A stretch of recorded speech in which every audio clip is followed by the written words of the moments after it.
December 26 வீரபாலகர் தினம். சீக்கிய மதத்தை சேர்ந்த சிறார்களின் இணையற்ற துணிச்சலை நினைவுகூரும் தினம். இது ஒரு தினத்தை குறிப்பது மட்டுமல்ல, பிரதமரின் வழிகாட்டுதலின் பேரில் இளம் தலைமுறையினருக்கான தீர்மானமாக உருவெடுத்துள்ளது.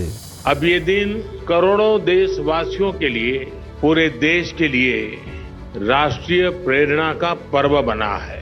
इस दिन ने भारत के कितने ही बच्चों और युवाओं को अदम्य साहस से भरने का काम किया है.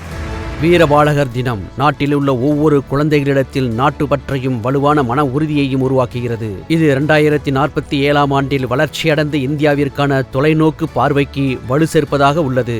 எனவே வலிமையான சக்தி வாய்ந்த இந்தியாவிற்காக நாம் அனைவரும் ஒன்றிணைந்து இந்த வீரபாலகர் தினத்தை கொண்டாடுவோம். டிசம்பர் 26, 2025.